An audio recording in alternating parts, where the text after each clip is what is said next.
నాకు ఇక్కడ ఏం రావట్లే, అమరు రా బ్లెస్సింగ్స్ తీసుకుందాం అంటేనే వెళ్ళాను బ్లెస్సింగ్స్ కి. అన్ని అమర్ లీడ్ చేసింది అక్కడ. నేను అమర్ కూడా అంటే ఎప్పుడైనా ఏదైనా జరిగితే ఆ సిచ్యువేషన్ అక్కడ అరిచినా కానీ తర్వాత అది మైండ్ లో పెట్టుకోకుండా మర్చిపోతాడు. సో అక్కడ నేను వెళ్ళినప్పుడు జరిగిన ఇన్సిడెంట్స్ అయితే నన్ను అమర్ లీడ్ చేశాడు. ఓకే, అంతే. అక్కడ ఏం జరిగినా అదంతా అమర్, నేను అమర్ పక్కన ఉన్నాను, అమర్తో ఉన్నాను. అంటే ఆ ఒక మూమెంట్ని ఎంజాయ్ చేశానే తప్ప నాకు ఇంకేం తెలీదు. ఇప్పటి వరకు నార్మల్ గా మాట్లాడిన తేజు అమర్ గురించి చెప్పగానే ఐస్ లో ఒక హ్యాపీ టీయర్స్ కనిపిస్తున్నాయి, ఎక్కువ బ్లష్ అవుతుంది ఫేస్, కానీ బాగా మిస్ అవుతున్నట్టున్నారు కదా. మ్యారేజ్ అయిన తర్వాత అది ఇన్ని రోజులు ఫస్ట్ టైమా ఇలా? అవును. ఓకే. సో అమర్ ఉన్నప్పుడు, అమర్ కొంచెం దూరంగా ఉన్నప్పుడు ఆ ఫీలింగ్ ఎలా ఉండింది? అంటే ఇప్పుడు షూటింగ్స్ టైంలో కూడా నేను కొన్నిసార్లు చెన్నైలో ఉన్నప్పుడు 1 వీక్ ఒక్కొక్కసారి మనం దూరంగానే ఉంటాం, కానీ ఒక ఫోన్ కాల్ అనేది అయితే ఉంటుంది డెఫినెట్గా. వీడియో కాల్స్ కానీ ఫోన్ కానీ, అంటే అప్పటికప్పుడు ఫోన్లో కానీ ఏదో మాట్లాడుకుంటూనే ఉంటాము. కానీ ఇప్పుడు ఏదైనా నేను లో ఫీల్ అయినా లేకపోతే ఏదైనా ఉన్నా చెప్పుకోవాలన్నా పర్సన్ లేదు డెఫినెట్గా. అది కొంచెం చాలా మిస్ అవుతుంటుంది. అంటే ఇప్పుడు కూడా బయటకు వచ్చిన తర్వాత ఇన్ని మాట్లాడాలి అని ఉంటుంది, కానీ నాకు తెలిసినంత వరకు అన్ని మర్చిపోతానేమో, మాటలు రావు. తర్వాత ఎప్పుడైనా ఫ్యూచర్లో ఒక్కొక్కటే గుర్తొస్తుందేమో కానీ రావు. నేను అలాగే అనుకున్నాను, అమర్కి ఇన్ని మాట్లాడాలి, ఇన్ని చెప్పాలి, ఇన్ని అడగాలని వెళ్ళాను లోపలికి. ఏం మాట్లాడలే, ఏం అడగలే, కొద్దిగానే చెప్పా, ఎక్కువ ఏం చెప్పలే, కొద్దిగానే చెప్పేసి బాగా ఆడుతున్నావు, ఇలాగే ఆడు, ఇవే చెప్పొచ్చా, స్ట్రాంగ్గా ఉండు, ఇలాగే చెప్పొచ్చాను. అంటే ఎక్కువ లవ్ చూపించినట్టు కనిపించింది, బట్ ఆ లవ్ ఎక్కువ అవడం వల్ల ఏం మాటలు రాలేదేమో మేబీ. అండ్ బేసికల్గా అమర్ కూడా బయట ఏం జరుగుతుంది అంటే, బయట in the sense not in terms of Bigg Boss, phone తీసుకున్నావా, నా కార్ ఎలా ఉంది, నీ షూటింగ్ ఎలా జరుగుతుంది, నువ్వు చెన్నై ఉందా ఇంకా, ఇవే మాటలు ఇన్ రిటర్న్ అన్నమాట. సో ఒక ప్రపంచంలో నుంచి ఇంకొక ప్రపంచంలోకి వెళ్ళిన ఫీల్. అమర్కి కూడా అప్పుడు ఏమైందంటే, ఆల్ ఆఫ్ ఎ సడన్ నేను అన్ని రోజుల తర్వాత కలిసాను కదా, even he is very excited to share. Okay, అంటే నాకు అది చెప్పుకోవాలి, ఇది చెప్పుకోవాలని is very excited. And Amar Vinu అని చెప్పి కొన్నిసార్లు అమర్ చెప్పుకోవాల్సిందని నా దగ్గర చెప్పుకుంటున్నారు. ఓకే, సో అలా జరిగిందనమాట. సో శివాజీ కెప్టెన్ అయినప్పుడు ప్రశాంత్ అండ్ యావర్ని డెప్యూటీస్గా పెట్టుకున్నాడు. మరి అమర్ శోభాని అలానే ప్రియాంకని పెట్టుకుంటే తప్పేంటి? అంటే అమర్ కెప్టెన్ అవ్వకూడదు అనే వాంటెడ్లీ శివాజీ గారు అలా చేశారనుకోవచ్చా? నాకైతే అలాగే అనిపించింది. అంటే కెప్టెన్ అవ్వకూడదని చెప్పి ఆ రీజన్ చెప్పారేమో అనే నాకు ఫీల్ అయ్యింది. ఎందుకంటే ఇప్పుడు ఒక్క మాట అమర్ ముందు, నువ్వు వాళ్ళని డెప్యూటీస్గా తీసుకుంటే నేను నీకు సపోర్ట్ చేయను రా అని ఒక్క మాట అని ఉంటే, అమర్కి అక్కడ ఎలా ఉందంటే నేను కెప్టెన్ అవ్వాలని ఉందే తప్ప వాళ్ళనే డెప్యూటీస్గా పెట్టుకోవాలని ఏం లేదు. ఆబ్వియస్గా నువ్వు క్యాప్టెన్ అవుతావా లేకపోతే వాళ్ళని డెప్యూటీస్గా పెట్టుకుంటావా అని అంటే, నేను క్యాప్టెనే అవుతాను, నాకు అవసరం లేదు డెప్యూటీస్, వేరే వాళ్ళని కావాలంటే పెట్టుకుంటా అనే స్టేజ్లోనే ఉన్నాడు. ఎందుకంటే లాస్ట్ క్యాప్టెన్ కదా, సో లాస్ట్ అవ్వాలని అంత చాలా ఆశపడి ఉంటే డెఫినెట్గా చెప్తే డెప్యూటీస్ని మార్చుకునేవాడేమో. ఆ ఒక్క రీజన్ పెట్టుకొని అవ్వనివ్వలేదేమో అని నాకు ఫీల్ అయింది. చాలా బాధపడ్డాం కూడా ఆ టైంలో. సో కెప్టెన్సీ గురించి అమర్ డే 1 నుంచి ఫీల్ అవుతూనే ఉన్నాడు, కెప్టెన్సీ రాలేదు, ఫ్యామిలీ కోసం, వైఫ్ కోసం కెప్టెన్ కావాలి అని. సో అమర్ ఏడ్చింది కూడా ఆడియన్స్ ఎలా తీసుకున్నారంటే, ఇదంతా యాక్టింగ్, ఏదో సింపతి కోసం, గేమ్ చేంజ్ కోసం ఇలా చేస్తున్నాడు అని. సో అలాంటి వాళ్ళకి ఏడ్చి సింపతి గ్రాప్ చేసుకోవాలంటే స్టార్టింగ్ నుంచే చేయవచ్చు, ఎండ్లోనే చేయాలని ఏం లేదు. అంటే సరే ఈ వీక్ లేకపోతే ఏంది, నెక్స్ట్ వీక్ ట్రై చేద్దాం, ఈ వీక్ అవ్వకపోతే ఏంటి, ఇంకో వీక్ ట్రై చేద్దాం అనే ఒక దీంతోనే ప్రతి వీక్ సరే నెక్స్ట్ వీక్ మంచిగా చేద్దాం, నెక్స్ట్ వీక్ మంచిగా చేద్దాం అంటే ఆడుతూనే వచ్చాడు గేమ్ని. సో ఇంకా లాస్ట్ క్యాప్టెన్సీ అన్నప్పటికీ, లాస్ట్ బట్ సెకండ్ ఉన్నప్పుడు కూడా అంటే గేమ్ ఆడి అంతవరకు వెళ్ళి నన్ను మాత్రమే టార్గెట్ చేశారు కదా అని, అంటే అది కూడా అవ్వని వాళ్ళు చేస్తే ఓకే, మన వాళ్ళు అనుకున్న వాళ్ళే చేశారు కదా అని చాలా బాధపడ్డాడు. బయట కూడా అంతే కదా అమర్కి, మన వాళ్ళు చాలా ఇది చేస్తే చాలా ఏడ్ చేస్తాడు. అంటే ఈ సిచ్యువేషన్ ఏదైతే నేను చూసానో బయట కూడా ఆల్రెడీ ఆ సిచ్యువేషన్స్ కొన్ని జరిగినప్పుడు నేను చూసాను, అమర్ ఎక్స్ట్రీమ్ లెవెల్లో బాధపడడం నేను చూశాను. సో జనాలకి మేబీ అలా అనిపించవచ్చేమో, కానీ ఆ పాయింట్ ఆఫ్ టైం అంటే అన్ని వీక్స్ 12 వీక్స్ నుంచి ఉన్న బాధ అంతా, అంటే ఆడట్లేదు, ఎన్ని మాటలు పడ్డాడు, అవును, ఎన్ని మాటలు పడి పైకి వచ్చాడు. సో ఆ టైంలో కూడా అన్ని మాటలు పడి అంటే ఏం ఆడట్లేదురా నువ్వు అలాంటి మాటలు విన్నప్పుడు ప్రూవ్ చేసుకోవాలని ఉంటుంది. నేను లాస్ట్ వరకు వచ్చి లాస్ట్లో మన వల్ల పోయింది అంటే నన్నే టార్గెట్ చేసి పోయింది అనే ఒక బాధ ఉంటుంది కదా. అండ్ ఇంకొకటి ఏంటంటే అక్కడ డిఫెండ్ చేసుకోలేదన్నారు, నాకు ఎక్కడా కనిపించలేదు డిఫెండ్ చేసుకోలేదని చెప్పి. డిఫెండ్ చేసుకుంటూనే అడిగాడు వదిలేయండి రా ప్లీజ్ టార్గెట్ చేయకండి అని చెప్పి. అలాగే వదిలేసిన అది కెప్టెన్ అప్పుడే అయ్యేవాడు. అది పోయింది. ఇంకా తర్వాత వచ్చి ఇంకా లాస్ట్ కెప్టెన్ ఉంది అని అన్నప్పుడు ఉంటది కదా ఎట్లాగైనా లాస్ట్ కెప్టెన్ అయిపోవాలని చెప్పి లాస్ట్లో ఇంకా నేను అవుతానేమో అనే కలగన్ని అందరూ సపోర్ట్ చేస్తారని అనుకున్నాడు కదా, నమ్మాడు కదా అందరినీ. లాస్ట్లో మళ్ళీ ఇంకా అవ్వనివ్వట్లేదనే ఒక బాధ ఎవరికైనా వస్తుంది. అంటే మళ్ళీ ఇంకా ఆడి ఇంకోసారి కెప్టెన్ అవ్వడానికి ఛాన్స్ లేదు, అక్కడ బాధ వస్తుంది, బాధ కలుగుతుంది. సో అలాంటప్పుడు ఎవరికైనా ఎమోషనల్ అవుతారు. సో అదే జరిగింది. అండ్ సింపతి గెయిన్ చేసుకోవాలని అయితే అది అమర్ చేయలేదు. అండ్ ఇంకొకటి ఏంటంటే అమర్లో ప్లస్ పాయింట్, ఇప్పుడు అలా ఏడ్చినా సరే కొంచెం బాధపడతాడు, మళ్ళీ బౌన్స్ బ్యాక్ అయ్యి మళ్ళీ అలాగే నవ్వుకుంటూ ఉంటాడు అమర్. మళ్ళీ అదే నవ్వు, ఎంత బాధలో ఉన్నా అదే నవ్వు మళ్ళీ నెక్స్ట్ డే అలాగే ఉంటుంది. మళ్ళీ అదేం పెట్టుకోడు, కానీ ఆ మూమెంట్ ఆఫ్ టైంలో లోపల పెట్టుకున్న బాధ అంతా ఒక్కసారికి బయటకు వస్తుంది కదా, అదే జరిగింది అంతే. ఓకే, కొన్ని టాస్కుల్లో అమర్ అంతగా ఆడలేకపోయాడు అనేది చాలామంది ఒక క్వశ్చన్ మార్క్ లాగా బయట ఆడియన్స్కి కన్వే చేసేలా చెప్పారు.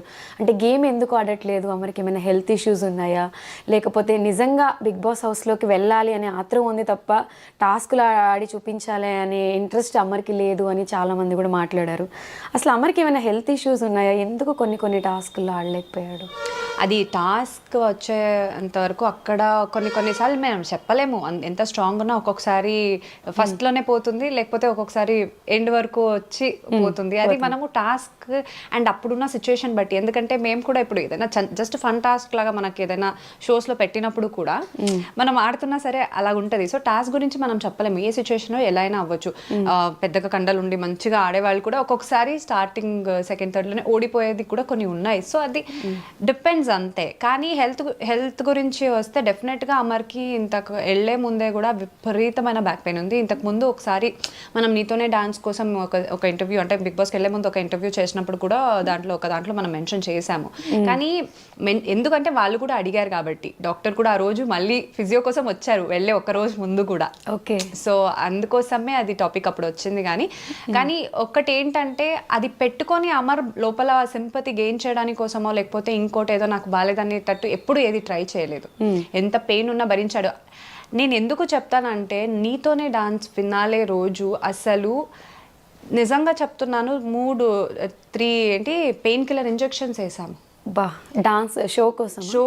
ఓన్లీ ఫినాలే రోజు అంటే ఆ విపరీతమైన బ్యాక్ పెయిన్ వల్ల కంటిన్యూస్గా మనం 8 minutes డాన్స్ చేయాలి, మొత్తం డాన్స్ ఉంది, ఇన్ని రోజులు కష్టపడింది ఈ రోజుతో పోతుంది కదా అనే దీనికి. అండ్ పెయిన్ ఉంది కదా, ఇది నమ్నెస్ అంటే ఇది చేస్తారు కదా, ఆ క్రీమ్ కూడా రాసి అంటే నమ్మగా ఉండాలి, అది తెలియకూడదు అని చెప్పి అవన్నీ చేశాము. అంటే రకరకాలుగా ట్రై చేశారు ఆ రోజు, ఆ పెయిన్ కనిపించకూడదని. పెయిన్ కనిపించట్లేదు అనుకున్నాడు, కానీ స్టార్టింగ్లో కొన్ని స్టెప్ చేసేటప్పుడే మళ్ళీ ఆ పెయిన్ వచ్చేసిందంట. అక్కడ అరిచాడు యాక్చువల్గా. నేను ఒక సెకండ్కి బ్లాంక్ అయ్యా. తర్వాత నాకు ఒక మాట చెప్పాడు ఇంతకు ముందే, నేను ఆగిపోయినా నువ్వు ఆగకు, నువ్వు చెయ్యి అని చెప్పి. అది మళ్ళీ మైండ్లో పెట్టుకొని వాడు అరిచినా సరే నేను కంటిన్యూ చేస్తున్నప్పుడే లైవ్లో లైవ్లో అది టెలికాస్ట్లో ఎవరికి తెలియలేదు. ఒక ఫ్లిప్ చేస్తాడు ఫస్ట్ ఒక సాంగ్లోనే, మనకు ఒక 6 songs ఉంటుంది దాంట్లో. ఫస్ట్ సాంగ్లోనే ఒక ఫ్రంట్ ఫ్లిప్ చేసినప్పుడు first time okay, second time చేసేటప్పుడు అమ్మా అని అరిచాడు అక్కడ. అరిస్తే నాకు ఒక్క సెకండ్కి ఇలా వేరే స్టెప్ చేస్తుంటే నేను ఒక్క సెకండ్కి ఇలా మైండ్ అక్కడికి పోయింది. కానీ నాకు ఒక మాట చెప్పాడు కదా ఆగకు అని చెప్పి, నేను కంటిన్యూ చేశా. బ్యాక్ పెయిన్ ఎంత ఉన్నా ఒక్క చోట పడిపోయినా సరే మళ్ళీ లేచి వచ్చి మళ్ళీ చక్కగా డాన్స్ చేశాడు. అది నేను చూస్తే అంత పెయిన్ పెట్టుకొని ఎవరైనా సరే పడిపోతారు, కానీ మళ్ళీ లేచి వచ్చి ఆడారు. అంత పెయిన్ నేను చూశాను. కొన్ని వీడియోస్ నా దగ్గర ఉన్నాయంటే ఆ ఫిజియోథెరపీ చేసేటప్పుడు బట్టలు ఇలా పెట్టుకొని ఎంత అరిచాడు అనేది కూడా నా దగ్గర వీడియోస్ ఉన్నాయి. అంటే ఎక్కడ పెట్టలేదు కానీ మనం పెట్టుకున్నాం అంతే. సో అంతవరకు పెయిన్ అనుభవించే బిగ్ బాస్ లోపలికి వెళ్ళాడు. అన్ని మెడిసిన్స్ ఇచ్చి పంపించాము. సరే అంటే లోపల చెప్పుకోలేదు కదా, నేనేమనుకున్నానంటే ఓకే ఇట్స్ బెటర్ అనుకున్నాను. కానీ మొన్న వెళ్ళినప్పుడు చెప్తున్నాడు, ఈ బ్యాక్ పెయిన్ ఇక్కడ నుంచి ఇక్కడికి షిఫ్ట్ అయింది తెలుసా, నాకు విపరీతంగా పెయిన్ ఉంది ఇప్పటికీ కూడా అని అంటున్నాడు. అదేంటో మరి చెప్పొచ్చు కదా, నువ్వు ట్రీట్మెంట్ తీసుకోవచ్చు కదా అంటే, పర్లేదులే ఇప్పుడు అది కూడా చెప్తే దాన్ని కూడా నేనేదో అడ్వాంటేజ్ తీసుకుంటున్నాను అంటారు, లేకపోతే ఏంటి ఒక రీజన్ చెప్తున్నట్టు అంటారు, అందుకే నేను ఆ మాట చెప్పట్లేదని నా దగ్గర చెప్పాడు. ఇప్పుడు నేను లోపల లోపలికి ట్రీట్మెంట్ అయితే ఏం అవ్వట్లేదు ఏం అవ్వట్లేదు దానికి. నా క్రీమ్ అయిపోయింది, నేను క్రీమ్ ఇప్పటికీ కూడా పంపిస్తున్నాను. ఆ పెయిన్కి ఏదైతే క్రీమ్ ఉంటుందో డాక్టర్ ఇచ్చింది, వెళ్ళినప్పుడు కూడా అమ్మ అయిపోతుంది మళ్ళీ పంపించేసే అని అన్నాడు. ఇప్పటికీ కూడా ఆ పెయిన్ నైట్ టైం వేసుకునే పడుకుంటున్నాడు. అంటే జనాలకి ఇప్పుడు తేజు బయటకు వచ్చి మాట్లాడి చెప్తే ఇది తెలుస్తుంది. అదొక్కటే కాదు, అమర్కి ఆ టైంలో మనం బ్లడ్ టెస్ట్ చేసినప్పుడు కూడా మొత్తం కంప్లీట్ టెస్ట్ చేస్తే మజిల్ గ్రోత్ అనేది కూడా ఇప్పటికీ ప్రస్తుతానికి ఆగింది. అంటే అంత లేదు, ఫుల్ విటమిన్స్ అన్నీ మొత్తం లోలో ఉంది, అంటే ఎక్కువ లేదు. ఓకే, మొత్తం ఫుల్. అంటే నాకు కూడా అప్పుడు లేదు, అప్పటికే మనము విటమిన్ టాబ్లెట్స్ మెడిసిన్స్ తీసుకుంటూనే ఉన్నాము, మల్టీవిటమిన్ టాబ్లెట్స్. నాకు కూడా అప్పుడు లో బీపీ అయిపోయింది. అంటే ఫుడ్ సరిగా తినడం అని కాదు, తీసుకున్న ఇంటేక్ మేబీ మనం చేసే పనులకి, అంటే అప్పుడు ఎక్కువ కదా డాన్స్ది, అప్పుడు నాకే లో బీపీ వచ్చింది, నాకు ఇప్పటికీ కూడా ఉంది. ఇంకా ఓకే, నేను ఇంకా మెడికేషన్ ఏం ప్రాపర్గా తీసుకోవట్లేదు, ఇవే సరిపోతుందని. అమర్కి కూడా సేమ్ సిచ్యుయేషన్. రీసెంట్గా అన్నారు కదా ఐవిల్ తీసుకుంటున్నాడు చూపించుకోకుండా అని చెప్పి. యాక్చువల్గా నాకు అంటే ఎవరో ఇన్స్టాగ్రామ్లో చూస్తేనే నాకు ప్రాపర్గా నాకు ఇన్ఫర్మేషన్ రాలేదు లోపల నుంచి. లేదు నార్మల్ ఇప్పుడు బాగున్నారు అని. కానీ ఐవీ ఇచ్చింది నాకు తెలీదు. నేను వీకెండ్ ఎపిసోడ్లో చూసిన తర్వాతే నాకు డేకి 2 ఐవీలు ఇస్తున్నారని తెలిసింది. తర్వాత తెలుసుకుంటేనే లో బీపీ అయింది, ఫీవర్ ప్లస్ అన్ని హెల్త్ బాగాలేదనే విషయం నాకు అప్పటికే తెలిసింది. సో ఉంది కానీ చూపించుకోవట్లేదు. ఎంటర్టైన్ చేయాలి, గేమ్ ఆడాలి, అదే ఉంది. అంటే ఒక రీజన్ వల్ల ఇలా ఏదో రీజన్ చెప్పుకుంటాడు అనేది ఎవరు చెప్పకూడదు, పాయింట్అవుట్ చేయకూడదు. అది మైండ్లో పెట్టుకొని ఎంతున్నా ఏది చెప్పుకోకుండా ఈజ్ డూయింగ్ ఇట్ అంతే.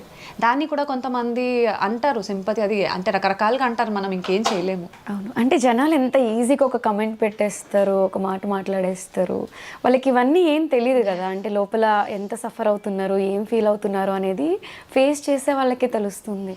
నేను ఎందుకు విటమిన్స్ గురించి అంటే మజిల్ గ్రోత్ లేదు ఎందుకు చెప్పానంటే, డాక్టర్కి ఫస్ట్ నా దగ్గర చెప్పుకోలేదు, ఇన్ని మెడికేషన్స్ తీసుకుంటున్నా ఎందుకని నాకు అది తెలియలేదు. తర్వాత డాక్టర్ అంటే కనుక్కుంటే తెలిసింది.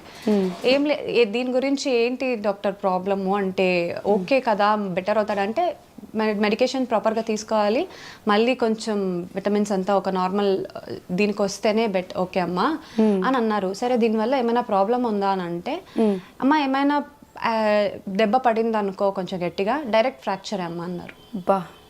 డైరెక్ట్ ఫ్రాక్చరే అన్నారు. కానీ ఇంత రిస్క్ స్టెప్ తీసుకున్నా అది అని అంటే నాకు అప్పుడు భయం వేసింది. అంటే మళ్ళీ అది డైరెక్ట్ ఫ్రాక్చర్ అవుతుంది అంటే మజల్ అంత స్ట్రాంగ్ లేదని చెప్పారు కదా.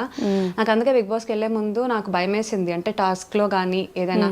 సో నేను ఏం పంపించానంటే, నువ్వు ఎక్కువ టాస్క్ అని చెప్పి అని ఆడేయకు, ఎందుకంటే హెల్త్ ఇంపార్టెంట్, ఏదైనా అయిపోతే తర్వాత ఎవరు అడుగుతారు వచ్చి, వద్దు అని చెప్పి నేను పంపించా. అంటే హెల్త్ ఇంపార్టెంట్, గేమ్ కాదు అనే నా కన్సర్న్ అది ఉంటుంది కదా. కానీ లోపలికి వెళ్ళిన తర్వాత టాస్క్ వల్ల గేమ్ వల్ల ఇంత మాటలు పడుతుంటే ఏందబ్బా అనుకున్నా. కానీ అది కూడా లెక్కించకుండా, అది కూడా చెప్పకుండా తర్వాత ఇంప్రూవ్ అవుతూ వెళ్ళిపోయాడు. అరే ఓకే జాగ్రత్తగా ఉంటే చాలానే ఉంది అంతే ఇంకా. ఓకే, సో అమర్ జెన్యూన్గా ఫిల్టర్స్ లేకుండా ఎలా అయితే ఓపెన్గా గేమ్లో బిగ్ బాస్ హౌస్లో ఉన్నాడో, తేజుతో కూడా అలానే ఉంటాడా? చెప్పుకుంటారు, అన్ని చెప్పుకుంటుంటారు. కొన్ని చెప్పుకోడు, తర్వాత తెలుస్తుంది ఎందుకు చెప్పలేదంటే నీకు చెప్పి బాధపడడం ఇష్టం లేదు అలా అన్నమాట. మంచిగా ఉన్నాం కదా చాలు అని అంటుంటారు అనమాట. సో అమర్తో లవ్, పెళ్ళి, ఇన్ని డేస్ జర్నీ గురించి అందరికీ తెలుసు. పెళ్ళైన తర్వాత ఇన్ని డేస్లో అమర్ ఇచ్చిన ది బెస్ట్ మూమెంట్స్ ఏవి అంటే తేజు ఏం చెప్తుంది? అంటే బెస్ట్ మూమెంట్ అని నేను ఒక పర్టికులర్గా చెప్పలేను. అమ్మరు నేను మంచిగా ఉన్న డేస్ అంతా ఐ చెరిష్ దోస్ మూమెంట్స్ అంతే అన్నీ. ఓకే, కొంచెం అమర్ విషయంలో కొంచెం టఫ్గా ఫీల్ అయిన సిచ్యువేషన్స్, కొంచెం బాధపడినవి అంటే బిగ్ బాస్కి అమర్ వెళ్ళిన తర్వాత ఏం చెప్తారా? ఉంటాయి, అంతకు ముందు కూడా కొన్ని అప్స్ అండ్ డౌన్స్ అనేది ఉంటాయి. కానీ ఆ ప్రాసెస్ ఏంటంటే ఒకరినొకరు అర్థం చేసుకోవడం అంతే. అమర్కి తేజు అంటే ప్రాణం. సో బట్ తేజు అమర్ని ఒక కిడ్డీ లాగా ప్యాంపర్ చేస్తూ, చిన్న పిల్లోళ్ళలాగా ఎక్కువ కేర్ చేస్తుంది అనేది అందరూ చెప్తూ ఉంటారు. సో అమర్ ఎక్కువ ప్యాంపర్ చేస్తాడా, తేజు ఎక్కువ? నేనే అలా అమర్ని అడిగిన అమర్ కూడా అదే చెప్తాడు. అవునా, అమర్ నన్నేం ప్యాంపర్ చేయడు, నేనే చేస్తా. ఓకే, తేజుకి ప్యాంపరింగ్ కావాలంటే ఎవరు చేస్తారు? నాకు ఎవరు చేయరు, అందుకే చెప్తుంటా. అయ్యో నేను వాడిని ప్యాంపర్ చేయడంలోనే అయిపోతుంది. ఓకే, సో అమర్ని ప్యాంపర్ చేస్తూ అమర్ హౌస్లోకి వెళ్ళిన తర్వాత మిగతావన్నీ అలా సెట్ చేసుకుంటూ వచ్చేసరికి తేజు ఇలా ఉండాల్సిన తేజు పాపం ఇలా అంతేనా? Very nice. సో అమర్ గురించి పర్టికులర్గా ఏదైనా చెప్పాలి అనుకుంటే అసలు తేజు ఏం చెప్తా? నేను ఒక్కటే అన్నాను అమర్కి ఇంతకు ముందు కూడా, వెళ్ళే ముందు, నువ్వు నీలా ఉంటే జనాలకి నచ్చుతుంది అని చెప్పి. సో అమర్లానే ఉన్నాడు కదా. సో స్టార్టింగ్ కొంచెం అర్థం కాకపోయినా అమర్లాగే చాలా మంది జనాలకి నచ్చారు. సో అలాగే ఉండాలి. అండ్ బయటికి వచ్చిన తర్వాత కొన్ని చెప్తారు, అంటే ఎక్కువ నమ్మడం కూడా, ఎక్కువ అతి మంచితనం కూడా సెల్ఫ్ లైఫ్కి కొంచెం ఒక్కొక్కసారి ప్రాబ్లం అవుతుంది. సో అదొక్కటే. నేను అందుకే చాలా వరకు కేర్ తీసుకుంటూ ఉంటా ఆ విషయంలో. కొన్నిసార్లు గట్టిగా అయినా చెప్తా, నా విషయంలో నాకు అమర్కి గొడవ వచ్చినా మళ్ళీ సెట్ అయిపోతుంది, అది పర్లేదు, కానీ నేను గట్టిగా చెప్తా, ఎందుకంటే మళ్ళీ అది రిపీట్ అవ్వకూడదు అని చెప్పి. సో బయట వాళ్ళకి అమర్ ఎలా ఉన్నా అనవసరం, కానీ నాకు అమర్ ఎలా అదే కదా ఇంపార్టెంట్ కాబట్టి. అండ్ ఇకపై అయినా బిగ్ బాస్ నుంచి బయటకు వచ్చిన తర్వాత అయినా ఇది ఒక పెద్ద లెసన్లా తీసుకోవాలి అమర్, లైఫ్ లెసన్లా తీసుకొని అతి మంచితనం కాకుండా, మంచితనం ఉండాలి డెఫినెట్గా, అది చెప్పినా సరే మారదు అమర్కి, అలాగే ఉంటాడు. ఇప్పటికీ నేను చెప్తున్నాను కదా, నేను ఇంత అనుకుంటున్నాను లైఫ్ లెసన్ అర్థం చేసుకోవాలి అండ్ వచ్చిన తర్వాత ఇన్ని చూపించి మారు అని చెప్పినా మారడు. డెఫినెట్గా ఆ మంచితనం అనేది పోదు, అది ఇన్బిల్ట్గా వచ్చేసింది కాబట్టి. కనీసం అట్లీస్ట్ అందరినీ గుడ్డిగా నమ్మడం ఆపేసి కొంచెం సెల్ఫ్ లైఫ్ నేనే అంటే అది కొంచెం పెంచుకొని ఉంటే లైఫ్లో అమర్ కూడా చాలా హ్యాపీగా ఉంటాడు. ఏదైనా చిన్న బాధ కలుగుతుందంటే, ఇప్పుడు ఎంత బాధపడిన లోపల మన వాళ్ళు అనుకున్నాడు కాబట్టి దానివల్లే బాధపడతాడు. అలాంటిది ఇంకోసారి జరగకూడదని నేను అనుకుంటున్నాను. ఇదే చెప్తాను బయటకు వచ్చిన తర్వాత. ఐ విష్ అదొక్కటే. ఓకే. సో తేజు కొన్ని చెప్పకపోయినా తేజుని ఎవరెవరు ఎంత ఇబ్బంది పెట్టారు, తేజు ఎంత సఫర్ అయింది అనేది నాకు కొన్ని తెలుసు. పర్సనల్గా నేను మెన్షన్ చేయను, బట్ అవన్నీ దాటుకుని స్టిల్ ఒకటే స్ట్రాంగ్ ఫీలింగ్తో సపోర్ట్ చేసుకుంటూ వస్తున్నారు. As a single child, single parent. అంటే ఫీమేల్స్ అంటే అందరికీ ఉంటుంది, వీళ్ళు ఏంట్రా గ్లామర్ ఫీల్డ్లో ఉన్నారు, హ్యాపీగా ఉంటారు, ఎంజాయ్ చేస్తున్నారు, ఫోటోలు దిగుతున్నారు, వీడియోస్ పెట్టుకుంటున్నారు అనేది ఆడియన్స్కి కనిపిస్తుంది తప్ప ఇన్సైడ్ మనం ఏం ఫీల్ అవుతున్నాం, మనల్ని ఎంతోమంది సఫర్ చేస్తారు, ఇబ్బంది పెడతారు, అవన్నీ చెప్పుకోలేము. సో అలా తేజ ఇవన్నీ దాటుకుని రావడానికి ఎంత ధైర్యం ఎలా వస్తుంది, ఎక్కడి నుంచి వస్తుంది? మేబీ నేను ఇంత స్ట్రాంగ్గా ఉండడానికి రీజన్ మా మమ్మీ ఉండొచ్చు. మా మమ్మీ కూడా అలాగే ఇండిపెండెంట్ ఉమెన్గానే ఉన్నారు, అంత స్ట్రాంగ్గా ఉన్నారు. సో నన్ను పెంచడం కూడా అలాగే ఒక ఇండిపెండెంట్ ఉమెన్గానే నన్ను పెంచారు. సో ఎప్పటికైనా నేను ఇండిపెండెంట్ ఉమెన్గా ఉంటాను and I feel proud for that also. So అందుకే అలా ఉన్నప్పుడు అంత ధైర్యంగా పెంచారు కదా. ఏ సిచ్యువేషన్ అయినా హ్యాండిల్ చేసేది మేబీ మా మమ్మీ నుంచే నేను నేర్చుకున్నాను అనుకుంటాను. కానీ నాకు ఇంత పేషెన్స్ ఉంది అని కూడా మా మమ్మీకి ఇప్పుడే తెలుస్తుంది. ఈ మధ్యకాలంలోనే ఏంది ఇంత పేషెన్స్ పాపం నా కూతురికి అని చెప్పి మా మమ్మీకే షాక్ అయ్యారు.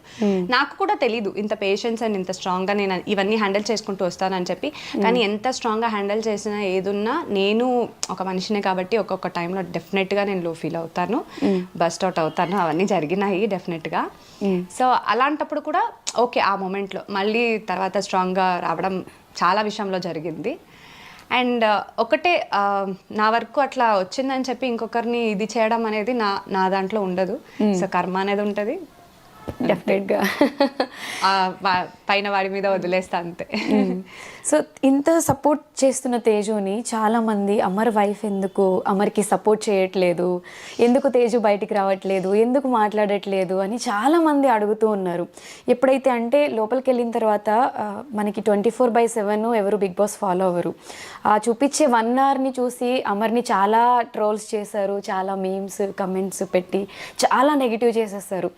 ఎందుకురా అమర్ బిగ్ బాస్ హౌస్కి వెళ్ళాడు, కొంతమంది అయితే వెళ్ళకుండా ఉంటేనే బాగుండేది అనే ఫీల్ క్రియేట్ చేశారు. ఇప్పుడు మొత్తం అంతా రివర్స్ అయింది కాబట్టి ఫైనల్గా అయినా అర్థం చేసుకున్నారు కాబట్టి మనం హ్యాపీగా ఫీల్ అవుతాము. బట్ ఎలా అనిపించింది ఆ టైంలో, ఆ పర్టికులర్ ఆ టైం సిచ్యువేషన్లో సపోర్ట్ చేయట్లేదు అన్నప్పుడు? స్టార్టింగ్ ఇట్ వాజ్ సిచ్యువేషన్స్ చాలా దారుణం, అంటే నేను ఎక్స్పెక్ట్ చేయలేదు. చాలా అంటే చాలా దారుణం. అలాంటివి నేను నా ఎక్స్పీరియన్స్ చేయలేదు కదా. అలాంటి కమెంట్స్ కూడా నేను ఎప్పుడూ చదవలేదు. అట్లా ఉండేది. కొన్నిసార్లు వచ్చి బయట మాట్లాడాలి అని అనిపించేది, కానీ ఏ మూవ్ చేసిన అమర్ కానీ నేను ఏ మూవ్ చేసినా దాంట్లో కూడా ఒక నెగిటివే చెప్తూ నెగిటివే చేస్తుంటే, ఇప్పుడు నేను ఒక ప్రొఫెషనల్గా నేను ఒక ఆర్టిస్ట్ని, నాకు నేను వర్క్ చేస్తూనే ఉంటా, ఏదో ఒక రకంగా నేను బయట ఎక్స్పోజ్ అవుతూనే ఉంటాను నా వర్క్ విషయంలో. ఏదో ఒక ఫోటో పెట్టాల్సి వస్తుంది, ఏదైనా పెట్టినా సరే, ఏదైనా ఒకటి చేసినా సరే దానికి కూడా లోపల ఉన్నాడని చెప్పి నువ్వు రకరకాలుగా కమెంట్స్ పెట్టారు. అసలు స్టార్టింగ్లో కొన్ని తీసుకోలేకపోయాను. అరే నాకు ఒక ప్రొఫెషన్ ఉందంటే ఇప్పుడు నేను లోపల ఉన్నాడని చెప్పి నేను సైలెంట్గా ఇంట్లో కూర్చోడానికి అవుతుందా బాధపడుతూ? లేకపోతే వాళ్ళు వచ్చేమైనా నాకు పెడతారా? నా వర్క్ నేను చేయాలి కదా. అవును, నా మీటర్ నేను పోయింది, కానీ ఆ టైంలో చాలా వరకు లో ఫీల్ అయ్యా డెఫినెట్గా. ఏంది అంటే బయటికి రావడానికి కూడా చాలా వరకు కష్టమైంది నాకు కూడా. నా వర్క్ ఒక్కటే నేను చేసుకొని సైలెంట్ అయిపోతున్నాను. కానీ ఎన్నో ఇప్పటికీ కూడా కాల్స్ వస్తాయి యూట్యూబ్కి, ఏదైనా ప్రమోషన్స్కి కానీ అట్లా కాల్ చేసినప్పుడు ఎన్నో నేను వదులుకున్నాను. వాళ్ళంతటా అంటే నాకు వెల్ విషెసే, మా వాళ్ళ రకరకాలుగా చెప్తారమ్మా, నువ్వు ఇట్లా ఉంటే ఎట్లా, వాళ్ళు ఏమైనా వచ్చి నీకు పెడతారా చెప్పు, ఒక 10 రూపాయలు వస్తే అది అమ్మకి ఏదో దానికి యూజ్ అవుతుంది కదా, ఇప్పుడు నీకు అంతే కదా, యూజ్ అవుతుంది కదా అని అనేవాళ్ళు. అవునన్నా అని చెప్పి అవునన్నే దాన్ని తర్వాత మళ్ళీ ఇదేదో దీనివల్ల మళ్ళీ నేను చేసేదాన్ని కాదు. అంటే మనం ఏదైనా చెయ్యాలంటే కూడా అది కరెక్ట్ ఉన్న అవతల వాళ్ళు ఏమనుకుంటారో అని చెప్పి, ఆడపిల్ల లైఫ్ నాట్ ఎన్ ఈజీ, ఎంత టఫ్. అప్పుడు చాలా వరకు ఇదైపోయింది. ఆ ఫేజ్ ని క్రాస్ చేసి రావడానికి కొంచెం టైం పట్టింది. చాలా స్ట్రాంగ్ గానే అప్పటికి కూడా ఉండడానికి చాలా ట్రై చేసా, కానీ ఉంటది కదా, అవ్వలేదు. బట్ యా కష్టమే అప్పుడు. ఓకే, సో ట్రూ ఎలిమెంట్స్ అంటే ఇప్పుడు మనకి బాధ వస్తే బాధపడతాం, నవ్వొస్తే నవ్వుతాం. అలా అమర్కి ఏదనిపిస్తే అది చేస్తాడు బిగ్ బాస్ హౌస్లో. దాన్ని చాలామంది ఎందుకు సింపతి ట్యాగ్లా క్రియేట్ చేయడానికి ట్రై చేశారు. ఎందుకంటే మనకి ఏదనిపిస్తే అదే చేస్తాం కదా, అది ఎందుకు సింపతి ట్యాగ్లా ఎక్కువ వెళ్ళిపోయింది? అంటే ఇప్పుడు జనాలు చూస్తుంటారు కదా, జెన్యున్గా అనిపిస్తుందా లేదా అని వాళ్ళకే ఫీల్ అవుతుంది. అమర్ నిజంగా ఫీల్ అయినప్పుడు ఎంతమంది ఆల్రెడీ తిట్టుకునే వాళ్ళు కూడా నిజంగా వాళ్ళకి ఫీల్ అయ్యి ఎంతోమంది, మేము ఏడవడం కాదు, బయట జనాలే ఏడ్చారు. ఎందుకు ఏడుస్తారు? ఊరికనే సింపతి కోసము ఊరికనే అలా వస్తుందా? రాదు కదా. అమర్కైతే సీరియల్ వాళ్ళే కదా, వీళ్ళకి యాక్టింగ్ ఈజీయే కదా, అమర్కైతే అస్సలు రాదు అది. ఏడుపు అనేది నువ్వు ఏడమంటే ఏడవడు, అది రావాలి లోపల నుంచి. ఆ బాధ అనేది జెన్యున్ గా వస్తుంది. ఎందుకంటే పర్టికులర్ గా అమర్ని దగ్గరగా చూస్తాను కాబట్టి. అవతల టీమ్స్ వాళ్ళు ఏమైనా కొంచెం అంటే ఇప్పుడు ఏం లేదు, బేసికల్ గా అమర్కి ఒక గ్రాఫ్ అనేది పెరుగుతుంది కదా, ఎక్కడ విన్ అయిపోతాడో అనేది కూడా కొంతమంది ఉంటది కదా, వేరే వాళ్ళ కంటెస్టెంట్స్ వాళ్ళ సైడ్ వాళ్ళు. మేబీ అలా ఏదో ఇలా తగ్గదామనే ఒక ప్రయత్నం అంతే. ఆ ప్రయత్నంలో కొంతమంది దాన్ని సింపతి అని అంటున్నారు అనొచ్చు అంతే. ఎందుకు పర్టికులర్ గా ఇది ఎందుకు క్వశ్చన్ అడిగాను అంటే, చాలా మంది అమర్ వీడియోస్ కానివ్వండి, కొన్ని తెలుసో తెలియకో చేసినవి రీల్స్ పెట్టడం కానివ్వండి, ఏంటి మీ ఫ్రెండ్ ఇలా చేస్తున్నాడు, ఇది ఎక్స్పెక్ట్ చేయలేదు అంటే, అరే మీరు ఏం చూసారు అంటే ఒక మనిషిని ఇంత ఈజీగా కూడా జడ్జ్ చేస్తారా అనేది నాకే అనిపించింది. యాజ్ ఏ వైఫ్గా అవన్నీ తీసుకోవడం అది తేజుకి ఎంత కష్టమో, తేజు చెప్పకపోయినా కూడా ఐ కెన్ అండర్స్టాండ్. సో లాగడానికి కొంతమంది ఉంటారు, అలా అని చెప్పి అందరూ అలా ఏం అనుకోరు. నేను అదొక్క దాని మీద నమ్ముతున్నాను. జెన్యున్గా చూసే ఆడియన్స్కి తెలుస్తుంది ఏంటనేది. అందరినీ అంటే ఓవర్ ట్రస్ట్ చేయడము, అమర్కున్న అతి మంచితనం ఏంటంటే ఎవరైతే చెప్పినా నమ్మేయడము, జనాల్ని ఎక్కువ ఆదరించడము, ఇలాంటివి ఎక్కువ బయట చేస్తూ ఉంటాడు. ఇప్పుడు హౌస్లో కూడా ఆల్మోస్ట్ అదే అయ్యింది, ఎక్కువ నమ్మడం. ఇది కొంచెం అమర్ గేమ్కి ఎఫెక్ట్ అయిందనే ఫీల్ ఉంటుందా మీకు ఎప్పుడైనా? ఉంటుంది డెఫినెట్గా. కొన్నిసార్లు అలా నమ్మడం వల్లే ఎన్నో ప్రాబ్లమ్స్ అయినాయని నాకు ఫీల్ అనిపించింది. కానీ అది చెప్పిన అమర్కి అది అర్థం కాదు, అంటే అమర్ నేచరే అంత.